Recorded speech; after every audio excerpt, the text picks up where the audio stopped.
এবার আজকে একটি নতুন হাই প্রফিটেবল বিজনেস আইডিয়া নিয়ে আসলাম। বন্ধুগণ, ভিডিওর শুরুতে একটা কথাই বলবো, এই ভিডিওতে যে বিজনেস নিয়ে আমি কথা বলতে চলেছি, এই বিজনেসটি করতে অবশ্যই কিন্তু আপনার ইনভেস্টমেন্ট অনেকটাই বেশি লাগবে। যদি আপনার কাছে ভালো ইনভেস্টমেন্ট করার মতো পুঁজি থাকে তাহলে অবশ্যই আপনি এই ভিডিওটি কন্টিনিউ করতে পারেন, নতুবা আপনি কিন্তু জানার আগ্রহে ভিডিওটা কিন্তু শেষ পর্যন্ত কিন্তু দেখতে পারেন। বন্ধুগণ, আজকের এই ভিডিওতে আমি আপনাদের বলবো যে আপনারা কি করে পিভিসি চিপ বা পিভিসি দানা আপনি কি করে তৈরি করতে পারেন। বাংলা কথায় আপনি রিসাইক্লিং প্লাস্টিকের বিজনেস আপনি কি করে শুরু করতে পারবেন। চারিদিকে এত প্লাস্টিক, এত দূষণ হচ্ছে প্লাস্টিকের কারণে, তার জন্য আপনি কিন্তু একটি রিসাইক্লিং ফ্যাক্টরি খুলতে পারেন। আমরা দেখে থাকি বিভিন্ন প্লাস্টিকের যাবতীয় আইটেম কিন্তু প্রতিনিয়ত তৈরি হচ্ছে, আর এই সমস্ত আইটেম তৈরি করার জন্য কিন্তু অবশ্যই প্লাস্টিকের দানার প্রয়োজন। আর আপনি একটি রিসাইক্লিং ফ্যাক্টরি খুলবেন, যেখান থেকে আপনি অবশ্যই প্লাস্টিকের দানা রিসাইক্লিং করে প্রস্তুত করবেন এবং সেগুলোকে আপনি কিন্তু মার্কেটে একটা ভালো দামে কিন্তু বিক্রি করতে পারবেন। এই সমস্ত দানা কেজি প্রতি মোটামুটি 40 থেকে 50, 60, 70 টাকাতেও কিন্তু বিক্রি হয়ে থাকে এবং এর থেকে কিন্তু কিছু বেশি দামেও কিন্তু বিক্রি হয়ে থাকে। আপনি আপনার ক্যাপাসিটি বুঝে কিন্তু আপনি এইগুলোকে প্রোডাকশন করবেন এবং অবশ্যই আপনি যেখান থেকে ভালো দামে বিক্রি করতে পারেন সেই সমস্ত জায়গাতেই কিন্তু সেল করার চেষ্টা করবেন। আর এই প্রোডাক্ট কিন্তু অনেক ফ্যাক্টরি আছে যারা আপনার কাছ থেকে সরাসরি এসে কিন্তু কিনে নিয়ে যাবে। আপনাকে ঘুরে বেড়াতে হবে না এই প্রোডাক্ট বিক্রি করার জন্য, কারণ এমন এমন কিছু ফ্যাক্টরি আছে যাদের প্লাস্টিকের আইটেম তৈরি করতে হয়, বিশেষ করে প্লাস্টিকের চেয়ার, গামলা এবং প্লাস্টিকের যাবতীয় জিনিস।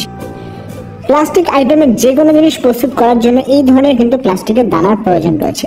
তাই আপনি আপনার ফ্যাক্টরিতে এরকম যদি একটি প্লাস্টিকের দানা তৈরি করতে পারেন এবং সেগুলোকে যদি মার্কেটে বিক্রি করতে পারেন, সেক্ষেত্রে আপনি প্রত্যেক মাসে কম করে কিন্তু লাখ 5 টাকা কিন্তু অনায়াসে ইনকাম করে ফেলতে পারবে। আর এই বিজনেস করতে অবশ্যই ইনভেস্টমেন্টটা বেশি। ইনভেস্টমেন্টটা কত লাগবে সেটা আমি ভিডিও শেষে বলছি, তার আগে বলিনি এই বিজনেস আপনি কি করে শুরু করবেন।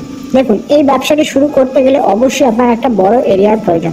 মোটামুটি 1000 থেকে 1500 স্কোয়ার ফিটের মতো একটা বড় আপনাকে জায়গা নিতে হবে। এর সাথে সাথে বন্ধুগণ, আপনার লাগবে সেটা হলো স্কিল ওয়ার্কার। এই ওয়ার্কার আপনার কম করে 4 থেকে 5 জন লাগবে এবং তার সাথে আনস্কিল ওয়ার্কার আপনি 5 থেকে 6 জন নিয়ে নেবেন। তো এই কজন হলে কিন্তু আপনি ফ্যাক্টরিটি বা আপনার কারখানাটাকে রান করাতে পারবেন। আমি তো জায়গার কথা বলে দিয়েছি, এবার বলা যাক যে বিজনেস করতে কি কি লাইসেন্সের প্রয়োজন। সর্বপ্রথম আপনার যে লাইসেন্সটি বানাতেই হবে সেটা হলো ট্রেড লাইসেন্স, জিএসটি নাম্বার এবং তার সাথে অবশ্যই পলিউশন বোর্ড থেকে এমএসসি সার্টিফিকেট নেবেন, ফায়ার সেফটি লাইসেন্স নেবেন এবং অবশ্যই এমএসএমই তে রেজিস্ট্রেশন করবেন এবং আরও অনেক লাইসেন্স হয়ে থাকে, সেই সমস্ত লাইসেন্স আপনাকে বানিয়ে ফেলতে হবে। সেগুলো বলতে গেলে ভিডিও অনেক বড় হয়ে যাবে, তাই টুকিটাকি কথা বলছি। বেসিক যেগুলো লাগবে সেগুলো আমি বলে দিলাম। এর সাথে অবশ্যই কি করতে হবে, আপনার এই সমস্ত মেশিন অপারেট করার জন্য ইলেকট্রিসিটি বোর্ড থেকে পারমিশন নিতে হবে। আপনাকে অবশ্যই এর সাথে আরো কিছু কাগজপত্র বানিয়ে নিতে হবে, যেগুলো কিনা আপনার পৌরসভা, পঞ্চায়েত থেকে আপনি বানিয়ে ফেলতে পারবেন। এছাড়া একটা কথা বলে রাখি, আপনি যখন এই বিজনেসটি করবেন সেক্ষেত্রে আপনি যদি একবেলা করে এই কারখানাটিকে চালান, সেক্ষেত্রে আপনার লাভ কিন্তু 5 থেকে 6 লক্ষ টাকা হবে। যদি আপনি আপনার বিজনেসটিকে শিফটিং আরে করান, 12 ঘন্টা সকালে 12 ঘন্টা রাতে, এইভাবে যদি আপনি শিফটিং আরে করাতে পারেন, সেক্ষেত্রে আপনার কিন্তু ইনকাম কিন্তু দ্বিগুণ হয়ে যাবে। মোটামুটি আপনি মাসে 10 থেকে 12 লক্ষ টাকা কিন্তু অনায়াসে ইনকাম করতে পারবেন এই কারখানা থেকে।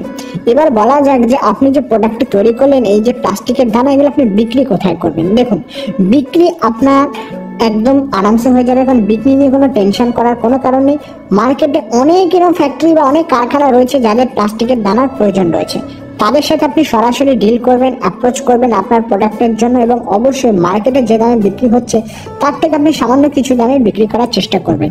সেক্ষেত্রে কোম্পানি আপনার কাছ থেকেই নেবে এবং আপনাকে কিন্তু কন্ট্রাক্ট দিয়ে থাকবে। সেক্ষেত্রে অবশ্যই আপনাকে চিন্তা করতে হবে না। তো এই বিজনেসের সব থেকে বড় র মেটেরিয়ালস হলো প্লাস্টিক।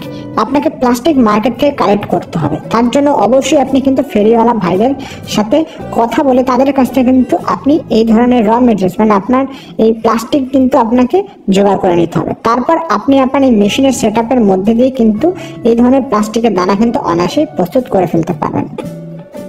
এবার হয়তো আপনারা ভাবছেন যে মেশিন কোথা থেকে কিনবেন এবং কত দাম। তো মেশিন কেনার জন্য অবশ্যই আমার ভিডিও ডেসক্রিপশন বক্সে দেখুন, সেখানে ফোন নাম্বার প্রোভাইড করে দিয়েছি।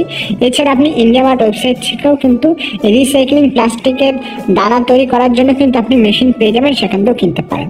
পুরো যদি আপনি কম্বো কেনেন সেক্ষেত্রে আপনি সস্তায় পেয়ে যাবেন। মোটামুটি আপনি 25 থেকে 30 লক্ষ টাকার মধ্যে কিন্তু ফুল সেটআপটি কিন্তু পারচেস করতে পারবেন। এবং অবশ্যই এটি কিন্তু লো ক্যাপাসিটি, যদি আপনি হাই ক্যাপাসিটি কিনতে চান সেক্ষেত্রে কিন্তু মোটামুটি 40 থেকে 50 লক্ষ টাকারও কিন্তু কম্বো সেটআপ রয়েছে। যদি আপনি 50 লক্ষ টাকার মেশিন নিয়ে কাজ করেন সেক্ষেত্রে আপনি কিন্তু দ্রুত তৈরি করতে পারবেন এই ধরনের প্লাস্টিকের দাম। এবং অবশ্যই সবশেষে বলা যাক যে এই বিজনেস করে আপনি কোথায় সফল হতে পারেন, মানে কোন এরিয়াতে আপনি কারখানাটি খুললে বেশি আপনার চাহিদা থাকবে। দেখুন, অবশ্যই চেষ্টা করেন ফ্যাক্টরি এমন জায়গাতে খোলা যেখানে বড় চওড়া রাস্তা রয়েছে, কারণ আপনি যে মালটা তৈরি করছেন সেটি আপনাকে বড় ট্রাকের মাধ্যমে কিন্তু এক জায়গা থেকে আরেক জায়গা কিন্তু পাঠাতে হবে। তার জন্য আপনি রাস্তার পাশে জায়গাটি কেনার চেষ্টা করবেন। জায়গা যদি আপনার না থাকে আপনি লিজে বা ভাড়া নিয়েও কিন্তু করতে পারেন। এছাড়া কিন্তু আজকাল বিদেশেও কিন্তু এক্সপোর্ট হচ্ছে, আপনি চাইলে কিন্তু বিদেশেও এক্সপোর্ট করে কিন্তু ভালো মুনাফা কিন্তু জেনারেট করতে পারেন। তো বন্ধুগণ, আশা করি বুঝতে পেরে গেছেন এরকম একটি ফ্যাক্টরি কি করে খুলতে হয়। অবশ্যই একটা রিকোয়েস্ট করবো, যারা নতুন এসেছেন চ্যানেলটিকে সাবস্ক্রাইব করে যাবেন, পাশে নোটিফিকেশন বেল অন করে যাবেন। দেখা হচ্ছে বন্ধুগণ পরবর্তী আরেকটি ভিডিওতে।